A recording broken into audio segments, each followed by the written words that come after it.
In a shocking turn, Prince Harry has made a bold move, just days after explosive rumors claimed that Meghan Markle blackmailed him into turning against the royal family. Social media erupted, tabloids went wild, and suddenly, every decision Harry made came under fire. But now, Harry's response is loud, public, and impossible to ignore. Was it really blackmail, or something deeper? The truth behind his actions is finally coming to light, and it changes everything we thought we knew. The rumor that shook the internet: Meghan blackmails Harry.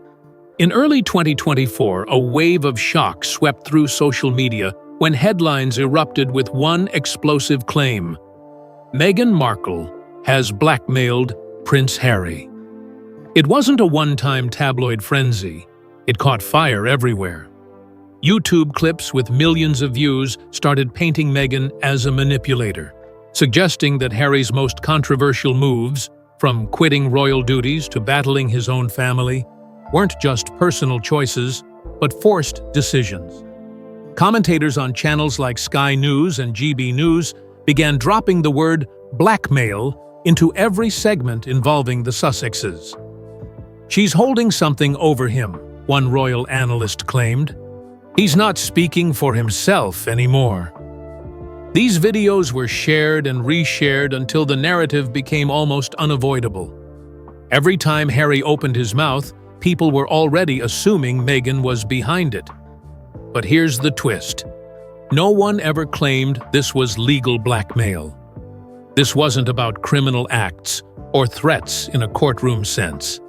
It was all about public influence, emotional pressure, and the power of perception. The idea that Meghan had blackmailed Harry came from the way people connected his words and actions to her presence. They weren't saying she broke the law. They were saying she broke him. This wasn't just a headline. It became the foundation for a darker story. And it wasn't going away. "He doesn't do anything unless Meghan tells him to," one viral post read, viewed over 3.4 million times. It summed up how far the rumor had gone. As the noise grew louder, a question began to surface. Was this all just media spin? Or was there something deeper behind Harry's sudden, drastic decisions? This question leads us directly to the next chapter. What people actually mean when they say blackmail in this case. Because what people mean by blackmail.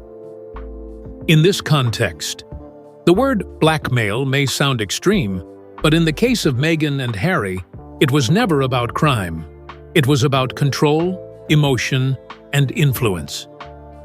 By mid-2024, thousands of posts, reaction videos, and even so-called expert panels had built a new version of the story. That Prince Harry was being emotionally manipulated into cutting ties with the royal family, attacking institutions, and making choices he wouldn't have made alone. Critics began describing Meghan not just as Harry's partner, but as the voice behind his every move. Phrases like, "Harry doesn't speak unless Meghan says so," or "she's the puppet master," became disturbingly common online.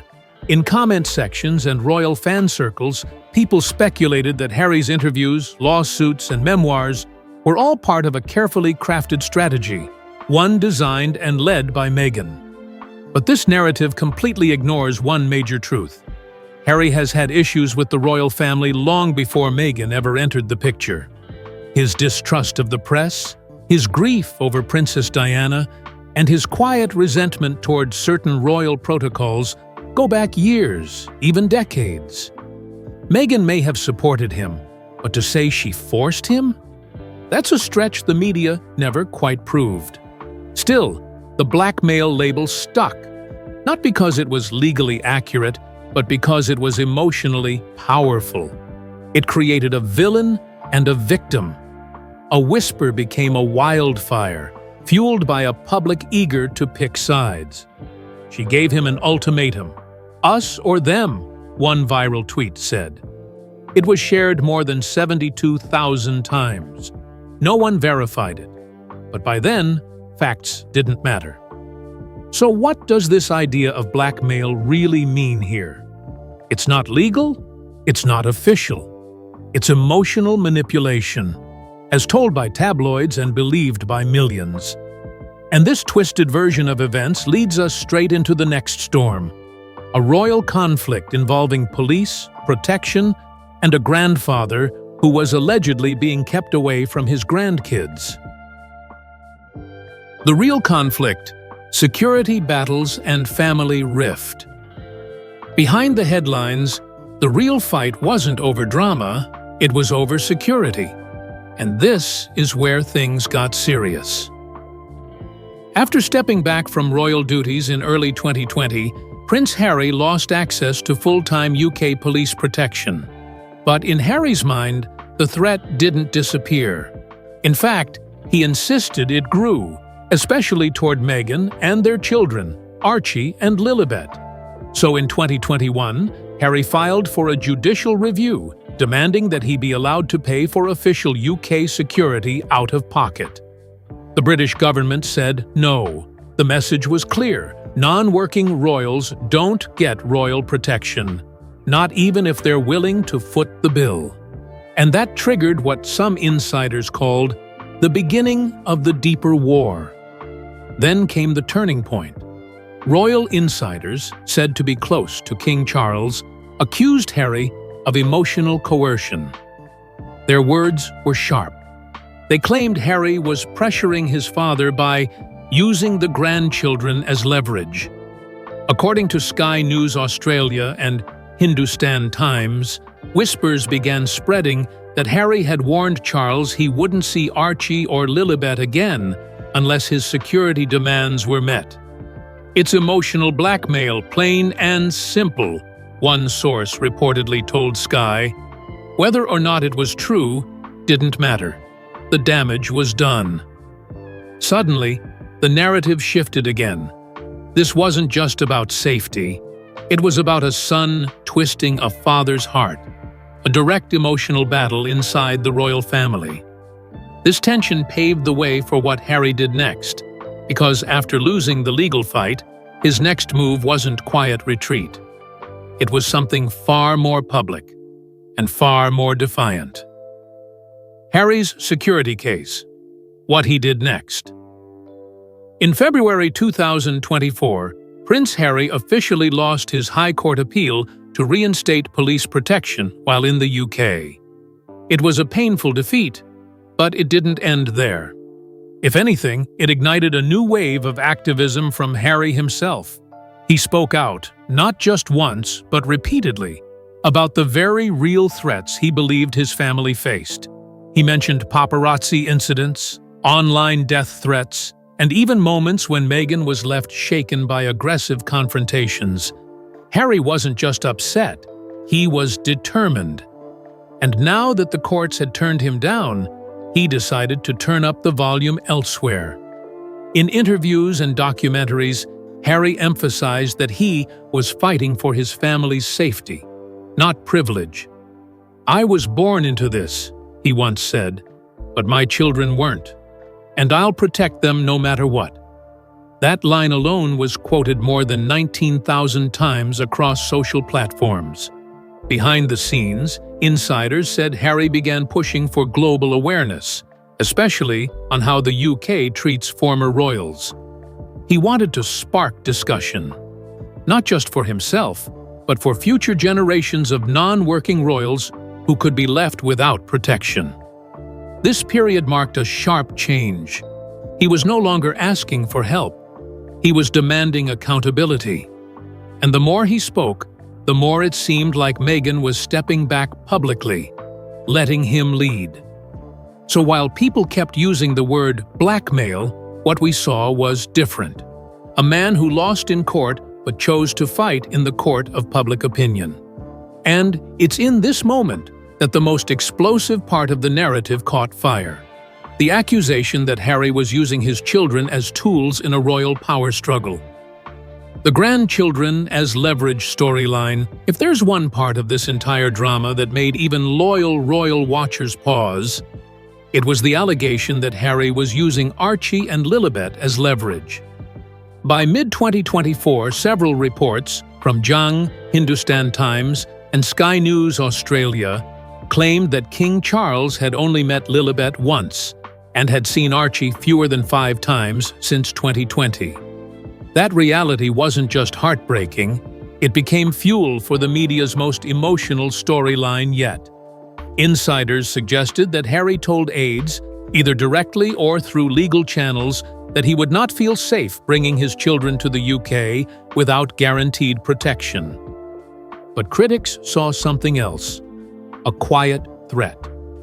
The message some believed: no security, no grandkids. And that's when the emotional weaponization theory exploded online. Social media lit up with viral phrases like "Harry's holding the kids hostage" and "Charles is being punished with silence." One particularly aggressive tweet read, "He's dangling those children like bait. Give me what I want, or you'll never see them again." It was shared over 85,000 times. But publicly, Harry never confirmed or denied these claims.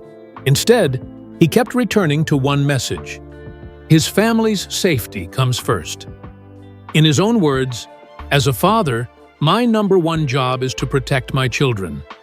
If that means staying away, then that's what I'll do." To supporters, this wasn't blackmail. It was protection. But to critics, it was the ultimate emotional trap. The image of Charles, aging and heartbroken, cut off from his grandchildren because of a security standoff, added a deeply human layer to the feud. And that brings us to the woman at the center of all this. Because while the media painted Harry as the emotional son, they continued painting Meghan Markle as the mastermind. A narrative that's as layered as it is loaded. Meghan's role: strategy or support? In nearly every media cycle since 2020, Meghan Markle has been portrayed as the strategist, the force behind the scenes, the one pulling the strings. And in the blackmail narrative, that portrayal only intensified. "She's controlling every move," one royal commentator said on GB News. "Harry's just the mouthpiece." But is that really what's happening? Let's be clear. Meghan is no stranger to strategy. She's calculated, polished, and fiercely protective of her image. But the assumption that she's secretly commanding every move Harry makes ignores a major piece of reality. Harry has his own voice, and he's been using it for years. In multiple interviews, documentaries, and public statements, Harry has spoken out forcefully about his trauma, his mistrust of the media, and his frustration with the royal institution. Long before Meghan entered his life, Harry had already expressed deep resentment toward the press and the pressure of being a royal. Still, the public clings to the idea that Meghan is leading the charge, that she's the one whispering in his ear, drafting legal strategies, guiding interviews, even choosing the battles. One viral comment summed it up: "Nothing Harry does is Harry. It's all Meghan." But reality paints a more complicated picture. Yes, Meghan is involved. Yes, she likely influences decisions. But there have been many moments, especially during Harry's legal fights, where he's the one taking the lead, and she's nowhere near the spotlight. So what's really going on? It's not about control, it's about partnership. But that's not a headline the media wants to sell. Blackmail sounds better. Mastermind gets more clicks. And so, as Meghan continues to be cast as the villain, Harry prepares his own response, not in silence, but with statements, interviews, and action. Because next, we see how he took this narrative and flipped it by refusing to stay quiet. Harry's public response after the blackmail claims. Once the word blackmail began circulating across media and social platforms, most expected Prince Harry to retreat, to go quiet and let the noise pass. But that's not what happened. Instead, he doubled down on his story, his pain, and his truth. In a series of interviews between mid and late 2024, Harry began addressing not just the monarchy, but the deeper emotional wounds that had fueled his decisions. He accused the palace of betrayal by silence, stating that while Meghan was attacked relentlessly in the press, the royal family remained publicly neutral, a silence he viewed as complicity. He didn't name names, but the subtext was clear. His family had abandoned him when he needed them most, and the timing of his public statements seemed intentional. Just weeks after the blackmail accusations took over headlines, Harry gave a major interview in which he said, "I had to choose between peace and silence, or speaking up and protecting my family." He spoke about racism, online hate, and the trauma of losing his mother, drawing clear parallels between what happened to Princess Diana in 1997 and what he believed Meghan was facing now. For him, this wasn't just a fight over royal protocol, it was a battle for survival. What's critical to note is how Harry didn't blame Meghan in these moments. In fact, he barely mentioned her directly. These were his words, his grief, and his fight. Critics continued to say he was being used or guided. But the volume of his own voice, his clarity and conviction, made it impossible to ignore. If Meghan was writing the script, Harry was performing it like it was his own life story. Because to him, it was. And while the media clung to the term blackmail, Harry kept using one word over and over: protection. Not status, not revenge, just protection. Which brings us to the media itself. Because behind every quote, every claim, every trending phrase was a machine designed to sell stories, not tell truth. Media spin versus truth, separating fact from reaction. By the time late 2024 rolled around, the term blackmail had been used so many times in headlines, it started to sound factual. But here's the truth. There is no legal basis, no official evidence, no formal accusation, nothing that proves Meghan Markle ever blackmailed Prince Harry in any form. So where did this firestorm come from? It came from opinion pieces, anonymous sources, and social media echo chambers. Many of the original reports were based on vague commentary from royal insiders, who said things like, "It feels like Harry's being pressured." That feeling was quickly rewritten by tabloid editors as Meghan is blackmailing Harry. One royal podcast even admitted, "We use strong language because that's what gets downloads. It's not a courtroom, we're entertainers." That quote alone reveals just how blurry the line is between reporting and storytelling. Articles would quote unnamed aides. YouTube thumbnails featured bold letters and edited photos that made Meghan look villainous. Titles like "Trapped by Meghan" and "Controlled by Love or Fear" made the rounds. But not once did any credible outlet confirm that Harry was being forced into anything. In short, the word blackmail was never about truth. It was about traction. "It's not what's said, it's how it's framed," one former royal correspondent said. And that framing has kept Meghan at the center of a narrative she likely never wrote.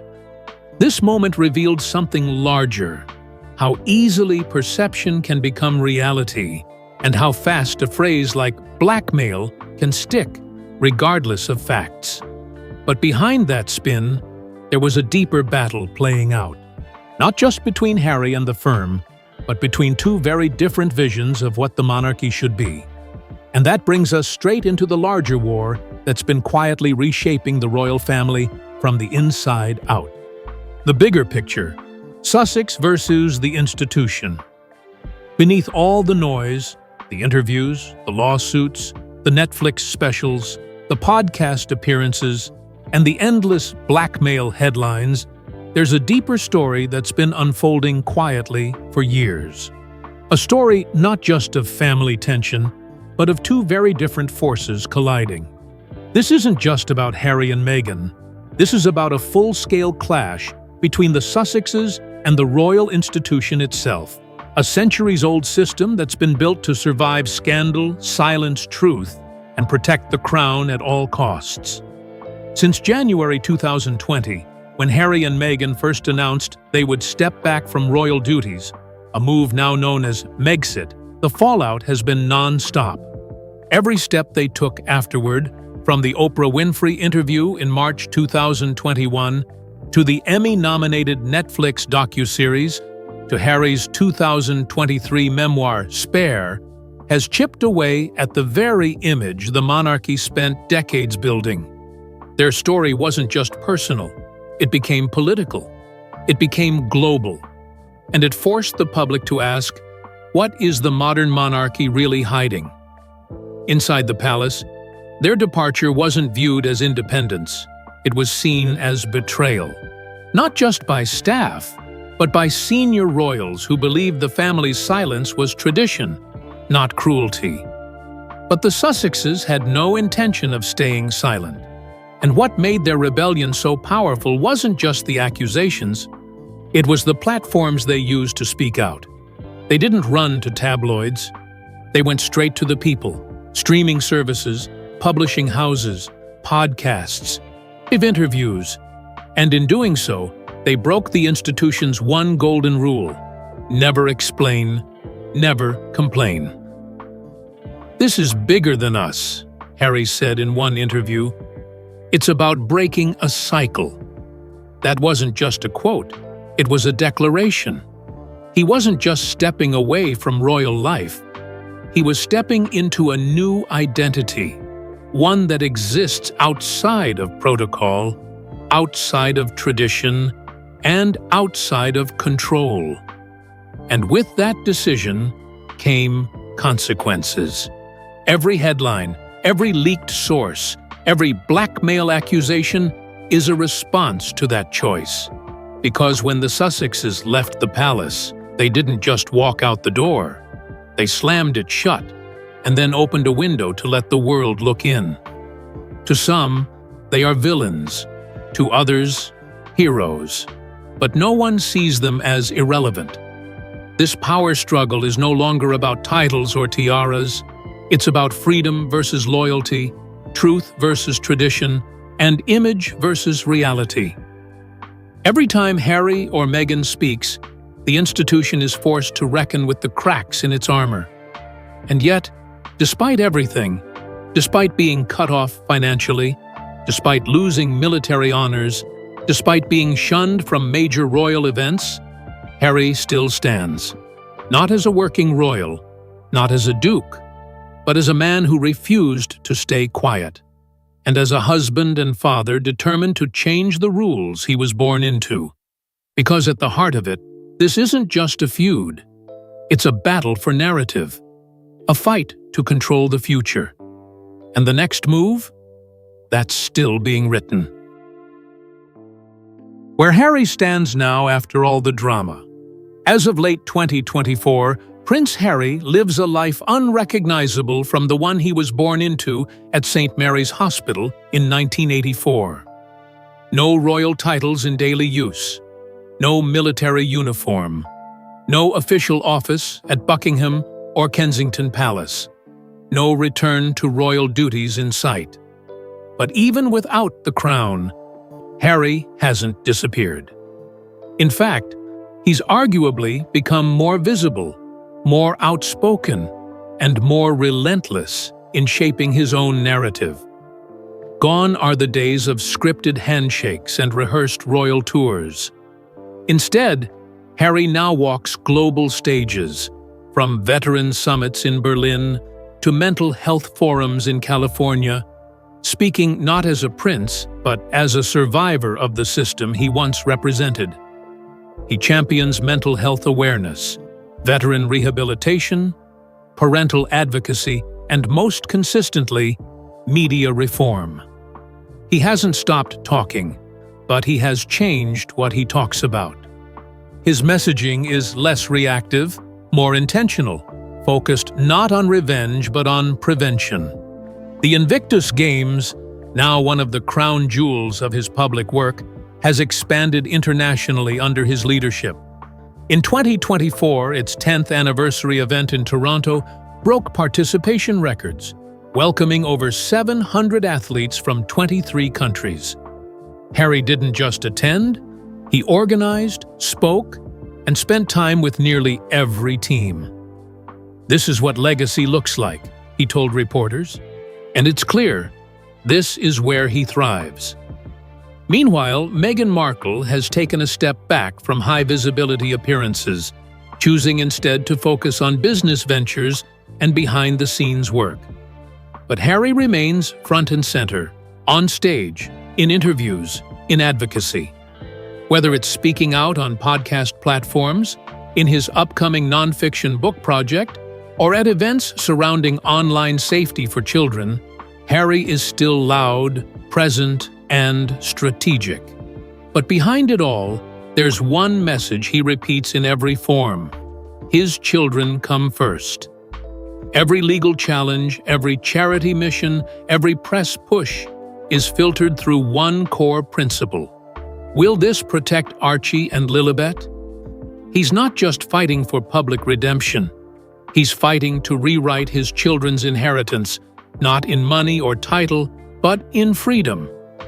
"I was born into this system," he said in a now-viral 2024 interview, "but my kids weren't, and I'll never let them be consumed by it." That one line may be the clearest window into everything that's come before it. The exit, the anger, the exile, and even the so-called blackmail. Strip away the noise, and what you see is a father drawing a hard line between two worlds. Critics still call him bitter. Some say he's addicted to drama. Others see him as a rebel who burned too many bridges. But supporters see something else. A man who walked away from an institution because he refused to let history repeat itself. Whether he's right or wrong is up for debate. But one thing isn't: Prince Harry is not done. And neither is the world's fascination with him. Because when a royal leaves the system and then refuses to stay quiet, that's not the end of the story. It's the beginning of a new one. And with Harry, that next chapter is already being written. So now we know Harry didn't retreat. He fought back. Whether Meghan truly influenced his decisions or not, one thing is clear: Prince Harry acted with intent, not fear.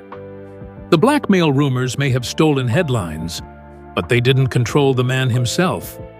From legal battles to public speeches, Harry is writing his own story, louder and more defiant than ever. But the question still hangs in the air: how far will he go, and at what cost?